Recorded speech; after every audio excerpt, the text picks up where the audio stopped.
Hello students, welcome to EPG Pathshala.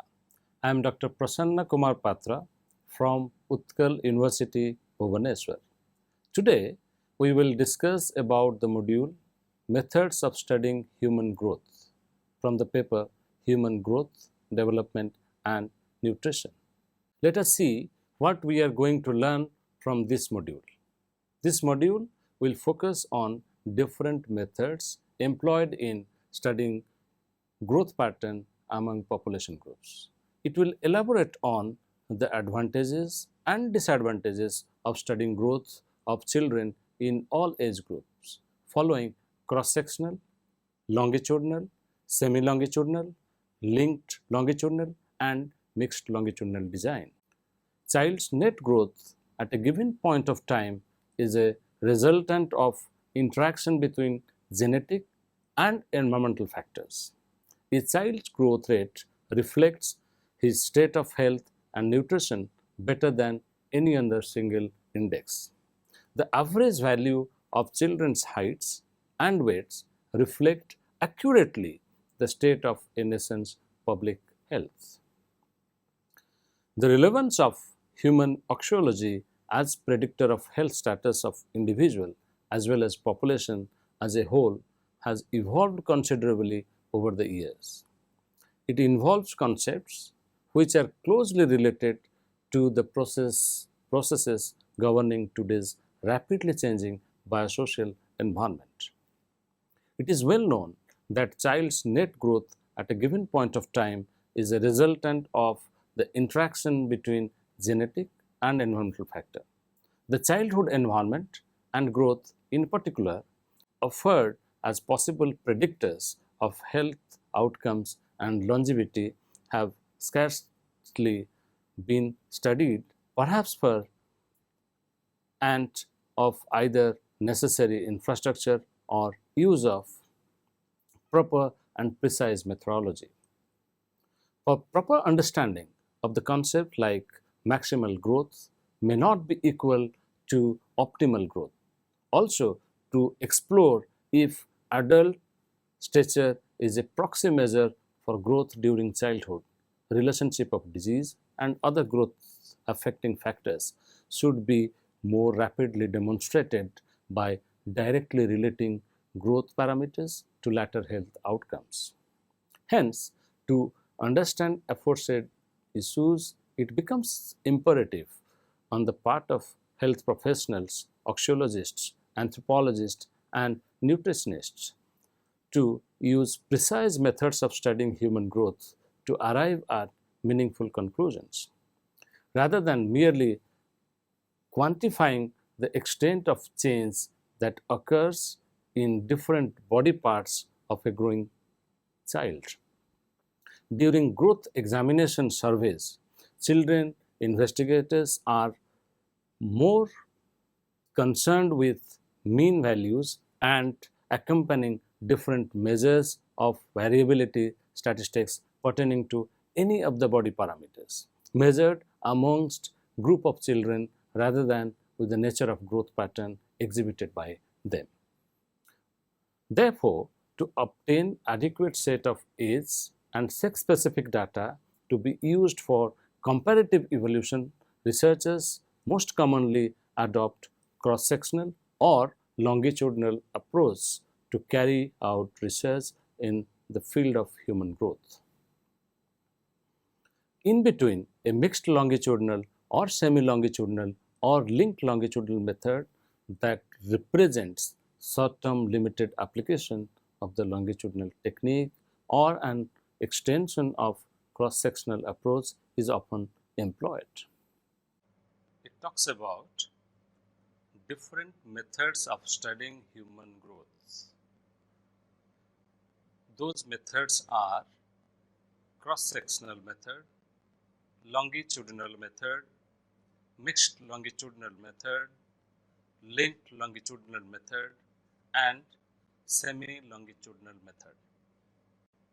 In this slide, you can see a group of children belonging to the same age group. They represent cross-sectional studies and how they represent, we can see in the next slide. A cross-sectional method of studying human growth involves measuring children only once during the entire tenure of the study. For example, in this method, a group of children being measured at 6 years of age would be altogether different from those who might have measured a year ago, or whom one might be proposing to measure later at the age of 7 years. Hence, in this method, there is no element of periodic assessment. Cross-sectional surveys provide information about distance growth attainments of different body parts of the children and reveal enough about the basic nature of the distance growth curve of any anthropometric parameter. In making cross-sectional standards, the numbers of children measured in each age group should be approximately proportional to the rate of which growth is taking place. Thus, about 3 times as many children should be measured in the first year after birth as at age 8 to 9 years. For example, put another way, the first year should be broken up into 3 periods, that is 0 to 0.32 years, 0.33 to 0.66 years, and 0.67 to 0.99 years, in age group of which same number of children should be measured as in the middle childhood year. The second year should be broken into 2 periods, that is 1 to 1.49 years and 1.50 to 1.99 year. Major standardizing studies sample about 1000 boys and 1000 girls in each age group, but half this number produces useful centiles. Samples of less than about 300 in each age group are unsuitable as cross-sectional standardizing series. Let's discuss about the advantages of cross-sectional method. This method of studying growth is cost-effective and less time-consuming, more easily controlled. It involves much larger number of subjects and provides good deal of information about distance attainment or gross size of children. For example, 10 kg of body weight and 76 centimeter of spine length at 1 year of age. This method is a rapid way of assessing the magnitude of growth or nutritional deficits and other health problems prevailing amongst children, representing different communities at given point of time. In this method, large number of subjects could be measured in a brief duration.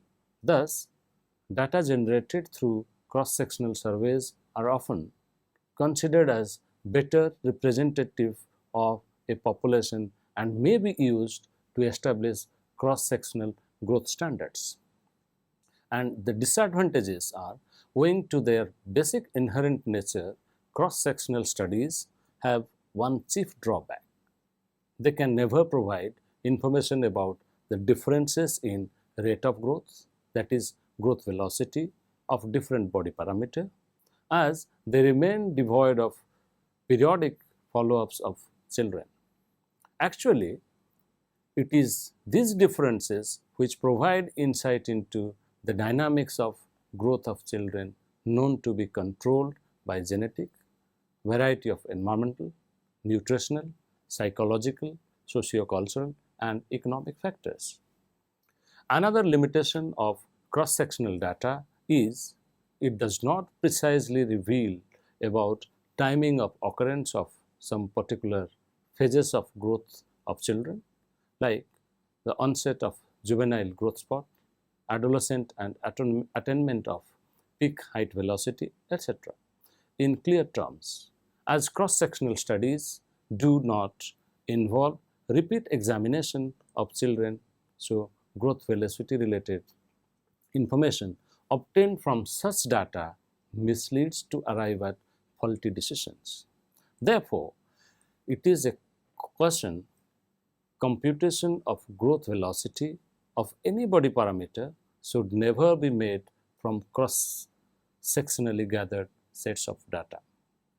The cross-sectional surveys, being one edge point specific in nature, reflects conditions only during one season of one particular year, thus provide limited opportunities to have complete insight into the process which affect growth or nutritional status of population of people and their lifestyle.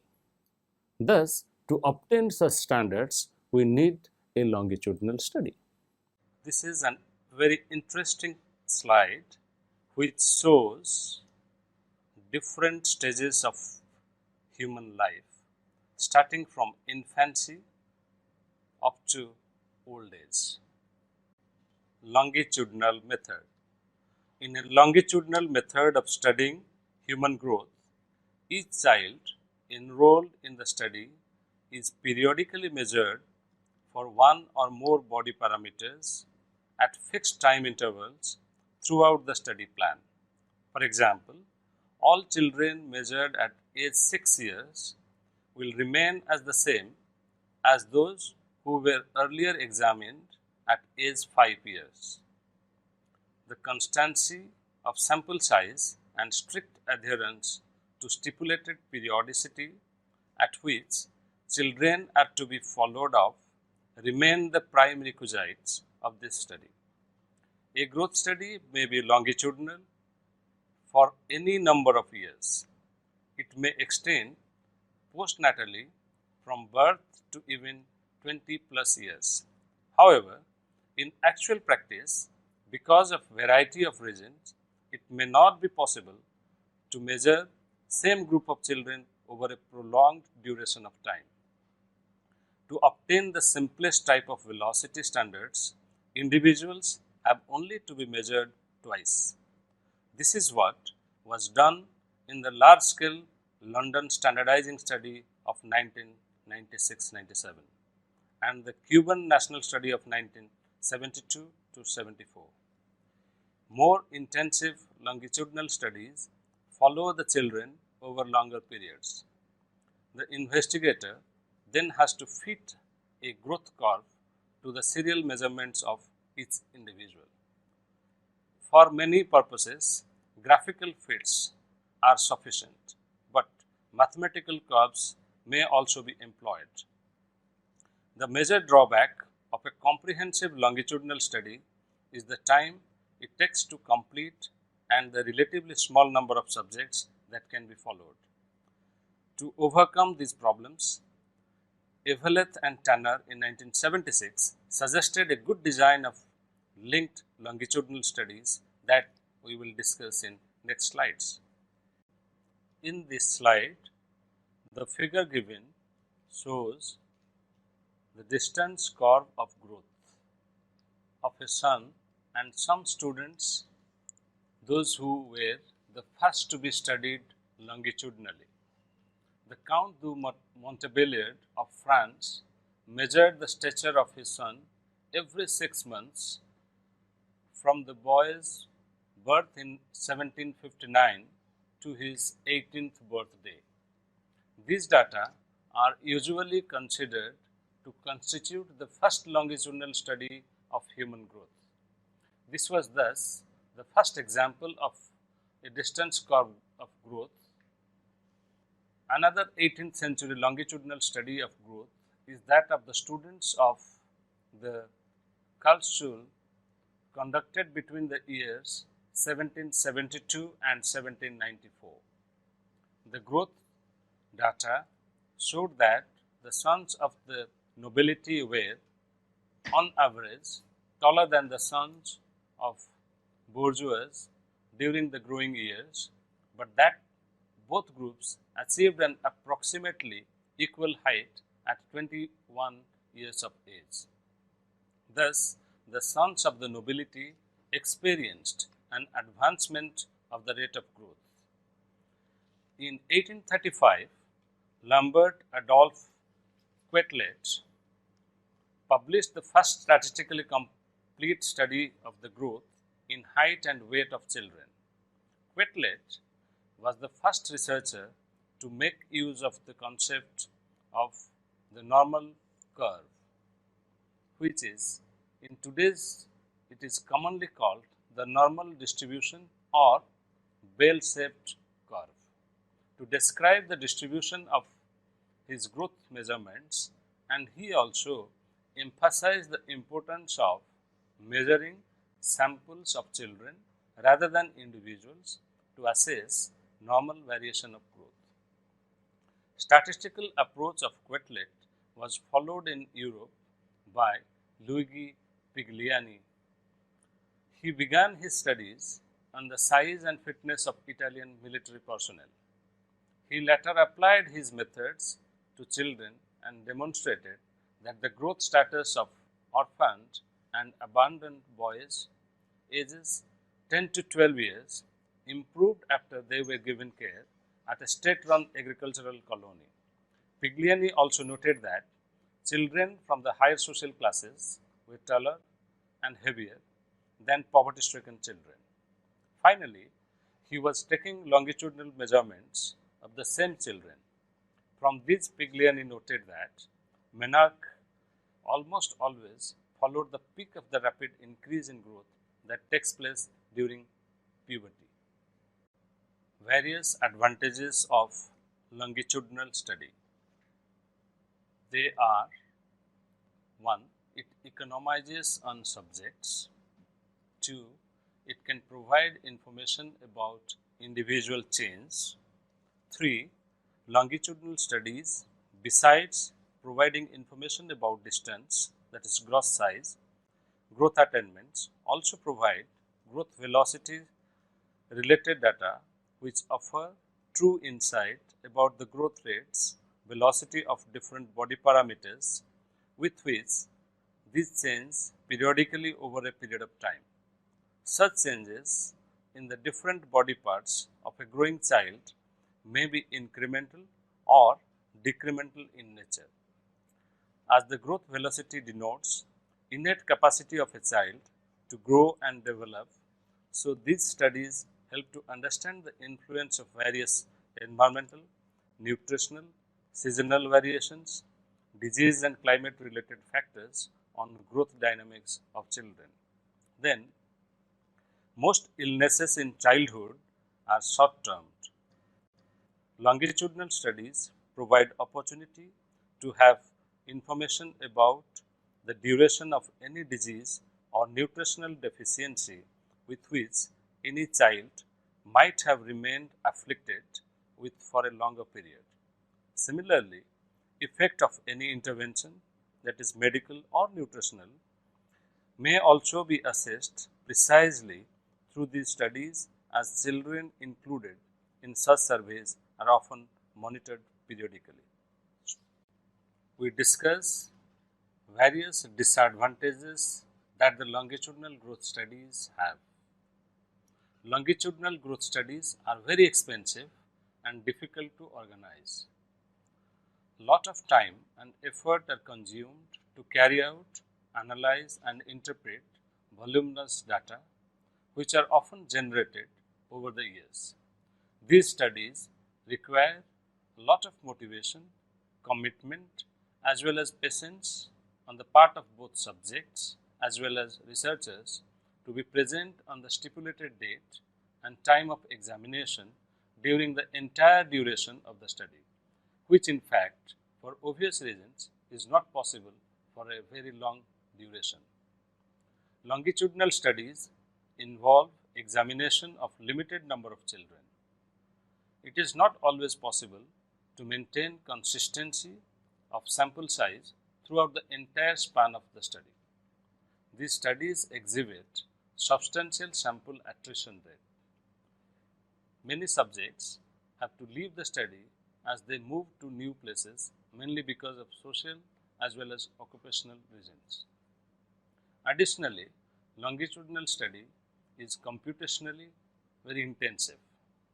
There is also a lack of difficulty of using software. Hawthrone Effect. This is unique but not commonly known phenomena in the context of human growth.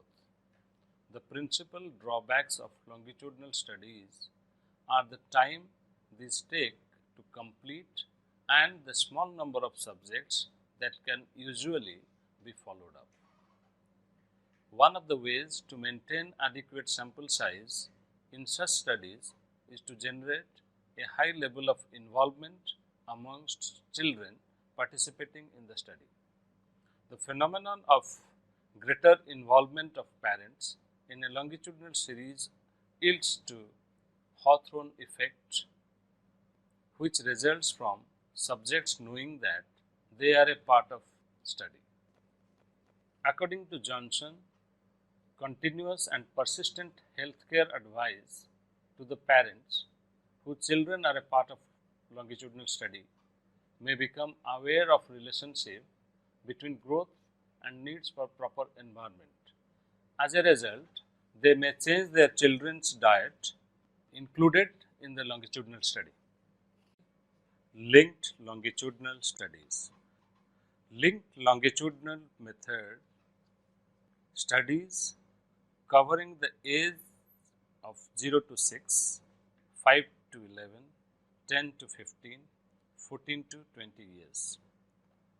Through this design, within a period of about 6 years, whole age range of growing phase of human life could be spanned by considerably maintaining longitudinal element of the study.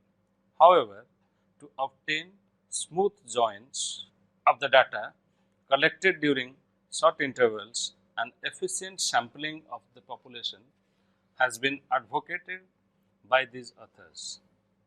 So, a careful initial sampling design requires to be followed and subsequently adhered to so as to obtain suitable sets of distance and velocity growth related data on children growing under a variety of urban, rural and other different environmental and socio-economic circumstances.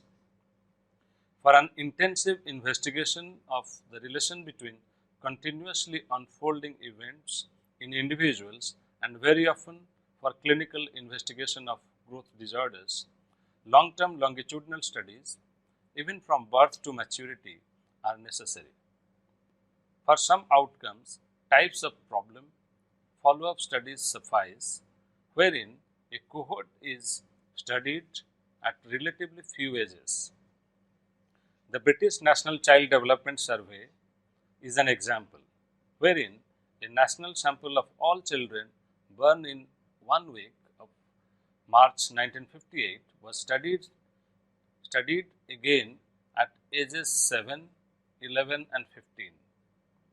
Depending upon the objective which one wants to accomplish, results from short-term longitudinal data can also be obtained, where only some phases of life, that is infancy, preschool years, pre-adolescence and adolescence, could be studied even at larger age intervals, that is 6 months or yearly, but with reasonable accuracy.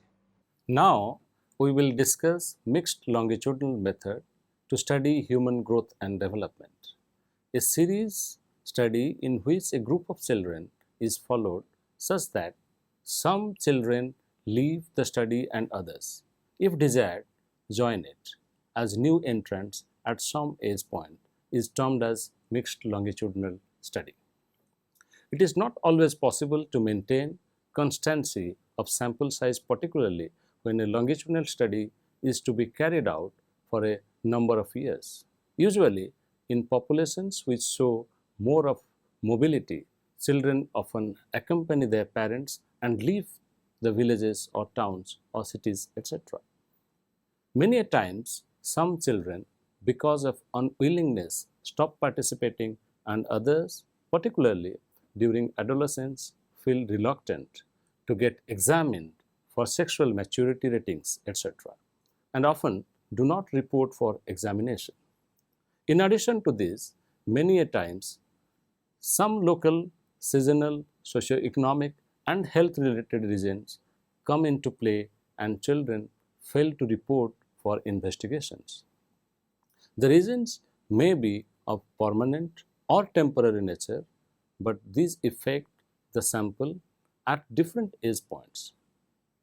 On one end, the variable sample attrition rate experienced by subjects enrolled in a mixed longitudinal study due to variety of aforementioned reasons results in accumulation of data with missing values, but on the other hand, this design provides the opportunity to make up for the sample loss, if desired, by enrolling new subjects at any requisite age points.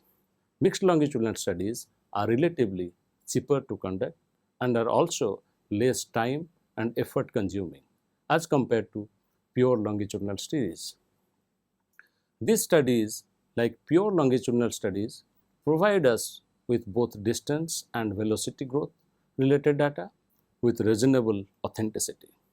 However, estimation of growth velocity of different body parameters from mixed longitudinal data involving missing values is a tedious task, and special statistical methods are required to get maximum information out of such data.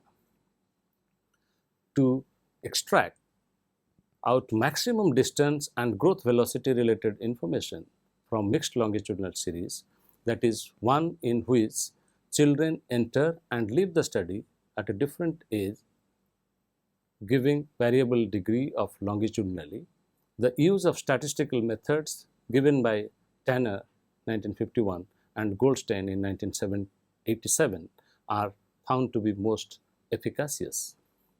In the past, it has been noticed that in most of the instances, researchers have treated their longitudinal data are recorded. At the second observation, there is a dropout of 10 cases and we record 90 cases. At the subsequent visits, the number of dropouts increase so that at the end of the study, at 5 years, the numbers of children who have been included in all observations are only 30. So, from this study, we have a pure longitudinal study in only 30. But the relevant data also from the rest 70. In these 70 children, we can, by using appropriate mathematical devices, convert this data into a velocity curve. In another type of mixed longitudinal data, a cohort changes with progress of time. If at the outset we have 40 cases to start with, the cohort might build up to 50 cases at the second occasion, then with further dropouts reduced to 30 at a subsequent occasion. So, data can also be incorporated into a velocity curve. This type of study is a compromise between a cross-sectional and pure longitudinal studies, and we can have some information like longitudinal data besides what is obtained in a cross-sectional study. These studies are less expensive and less time consuming compared to pure longitudinal studies. They help us in getting efficient estimates with minimum variance of average at points on increments, velocities and acceleration of growth for the different anthropometric measurements for comparison and to detect any abnormality of children during their growth period. So students, let us summarize what we have learned so far. By the very nature of their field of study, health professionals, oxyologists, anthropologists are concerned with change that occurs over time. This fact brings to the light the need to choose research design to arrive at meaningful conclusions rather than merely quantifying the extent of change that occurs in different body parts of a growing child.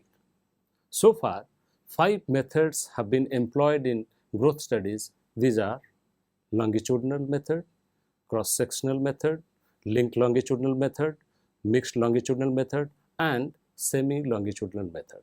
Longitudinal studies involve studying the same group of participants over a particular time period. Cross-sectional studies involve studying groups of participants in different age groups at the same point in time. To overcome the disadvantages of longitudinal studies, Eveleth and Tanner suggested a good design of linked longitudinal studies covering the ages of 0 to 6, 5 to 11, 10 to 15, 14 to 20 years. Through this design, within a period of 6 years, whole age range of growing phase of human life could be spanned by considerably maintaining longitudinal element of the study. The mixed longitudinal studies are one in which a group of children is followed such that some children leave the study and others, if desired, join it as new entrant at some age points. Semi-longitudinal study is a compromise between cross-sectional and pure longitudinal studies. Thank you.